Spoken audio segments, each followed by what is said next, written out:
तो देखो गाइज, आज मैं आपको शेयर मार्केट की जो ट्रिक है बोर्ड की मदद से समझाऊंगा और बहुत अच्छे से समझाऊंगा।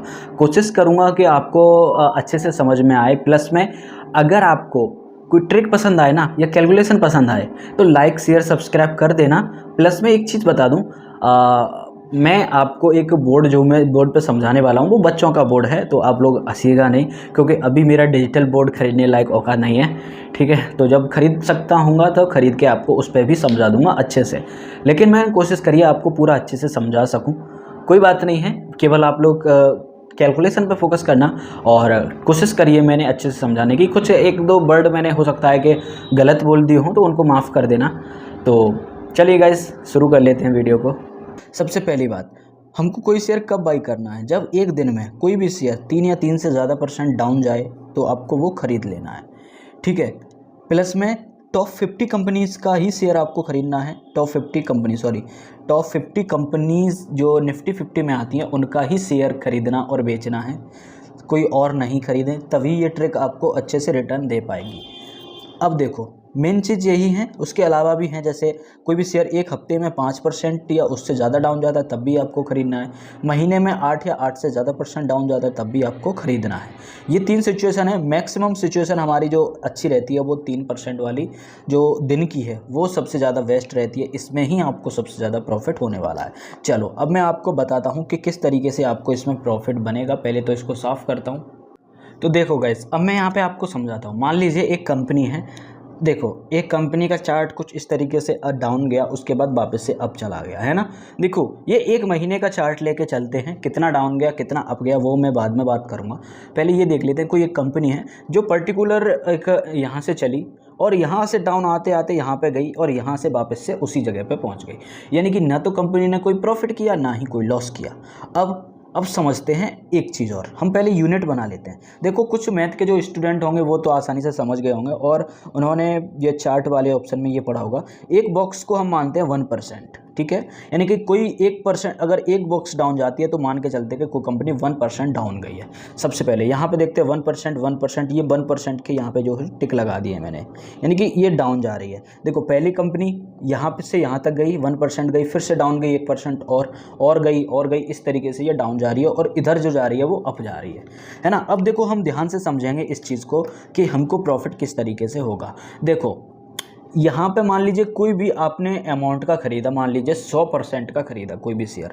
देखो मैथ वाले स्टूडेंट समझ लीजिए, ये परसेंटेज लिख रहा हूँ, ये 100 करके लिखूंगा, ये परसेंटेज लिखूंगा, लेकिन आप लोग समझने के लिए यह समझ सकते हैं कि मैंने 100 रुपये की कोई वैल्यू वाला कोई शेयर खरीद लिया। ठीक है, मान लो यहाँ पर मैंने कोई 100 रुपये की वैल्यू वाला कोई भी शेयर खरीदा। देखो ये अगर कुछ लोग ज़्यादा मैथ में होशियार हैं तो वो लोग कह सकते हैं कि ये 3, जैसे मैंने यहाँ पे देखो 100% का 100 का और ख़रीद लिया, तो कुछ लोग कहेंगे कि यहाँ तो वैल्यू डाउन हो जाएगी, 97 का ही बचेगा, तो यहाँ पे मैं 97 का खरीदूंगा। लेकिन जो डीप मैथ जानते हैं तो उनको बता दूं ये परसेंटेज है, और जो डीप मैथ नहीं जानते, नॉर्मल मैथ ही जानते हैं, तो उनके लिए बता दूं कि मान के चलते हैं कि हमने 100 रुपये की वैल्यू का शेयर यहाँ खरीदा, 100 रुपये की वैल्यू का इस जगह पर खरीद लिया, 100 रुपये की वैल्यू का इस जगह खरीद लिया। देखो हम कब खरीद रहे हैं? जब भी कोई शेयर 3 या 3 से ज़्यादा % डाउन जा रहा है तब हम खरीद रहे हैं। तो जैसे 1%, 2%, 3%, कोई शेयर 3% अप डाउन गया है तो हमने यहाँ पे खरीद लिया है, फिर से 3% और डाउन गया तो हमने इसको और खरीद लिया है ना। अब इसके बाद जो है 2% गया लेकिन 3% डाउन नहीं गया तो हमने नहीं खरीदा है।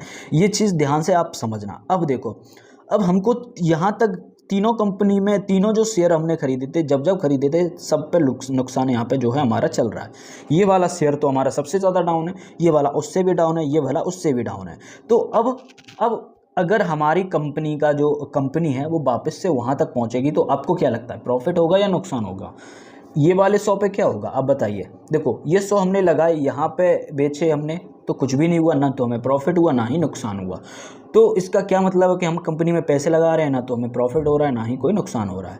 ठीक है, नुकसान तो कोई नहीं चाहेगा कि मेरा कभी नुकसान हो। मान लो प्रॉफिट ही नहीं हो रहा, कुछ भी नहीं हो रहा, तो आप लोग ये सोचोगे कि हम इससे अच्छा तो किसी और को पैसे दे देते तो हमारा पैसा 100 का 101, 100 का 102, 103 कुछ तो होता। लेकिन अब थोड़ा सा डीप मैथ में जाते हैं, थोड़ा सा और समझते हैं। देखो अगर यही शेयर हम इस जगह पे बेच देते तो हमको 6% का नुकसान हो जाता। अगर यही शेयर हम इस जगह पे बेच देते तो हमें 3% का नुकसान हो जाता। अगर ये वाला शेयर हम इस जगह पे बेचते तो हमें 3% का नुकसान हो जाता। अगर इस जगह पे बेचते तो लगभग 5% का नुकसान हो जाता, क्योंकि 3 यहाँ तक, 1 यहाँ तक, 1 यहाँ तक, 3 2 5। ठीक है, अब देखो, अब ध्यान से समझना। अब यहाँ पे कंपनी को क्या हुआ, कंपनी को ना तो प्रॉफिट हुआ ना ही कोई नुकसान हुआ, लेकिन हमको क्या हुआ बताता हूँ। ये वाला जो शेयर है अगर हम 1 महीने बाद यहाँ पे बेचेंगे तो हमें 3% का प्रॉफिट मिलेगा। ठीक है, ये वाला शेयर अगर हम इस जगह पे बेचेंगे तो हमें 6% का प्रॉफिट मिलेगा इस वाले 100 पर। ठीक है, तो ये वाला 100 था वो कितने का बेचा, 106 रुपये का। ये वाला 100 था वो कितने का बिका, 103 रुपये का। ये वाला 100 है वो कितने का बिका, 100 रुपये का। हमने ये एक्सपेक्ट नहीं किया था कि हमें सब पे प्रॉफिट हो, हमने केवल ये एक्सपेक्ट किया था हमें 3% का प्रॉफिट बन जाए बस। ठीक है, देखो अभी मैं सब कुछ बताऊंगा, टेंशन मत लेना। तो हमने 300 के खरीदे थे, 309 के हमारे यहाँ पे सेल हो गए। आपको दिख रहा होगा शायद, अगर नहीं दिख रहा तो कोई थोड़ा सा आप ध्यान से ऊपर लिख देता हूँ मैं, 309 रुपये का। ठीक है, तो अब हमारा प्रॉफिट कितने का हुआ, 9 रुपये का। अब कुछ लोग कह रहे होंगे कि बस 9 रुपये का, 300 रुपये दे के 1 महीने में केवल 9 रुपये का प्रॉफिट हुआ।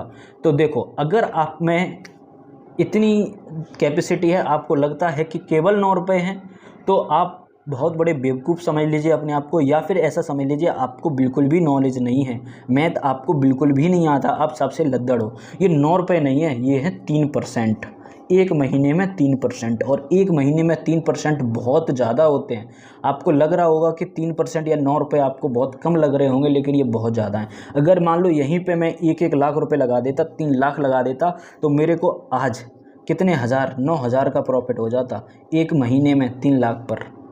आप ध्यान से समझोगे तो आपको यहाँ से प्रॉफिट बनने की प्रोसेस समझ में आएगी, नहीं तो नहीं आएगी। देखो, हमने कोई भी कंपनी है उसने कुछ भी प्रॉफिट नहीं कर पाया, लेकिन हम शेयर बाई और सेल करने पर ही 3% का प्रॉफिट लेके बैठे हुए हैं, जबकि कंपनी ने कोई भी प्रॉफिट नहीं कर पाया है। ठीक है, अब समझिए, जब भी आप पैसों को देखते हो तो परसेंट के हिसाब से देखो, चाहे वो 1 रुपये हो, चाहे वो 100 रुपये हो, या फिर 1 लाख रुपये हो।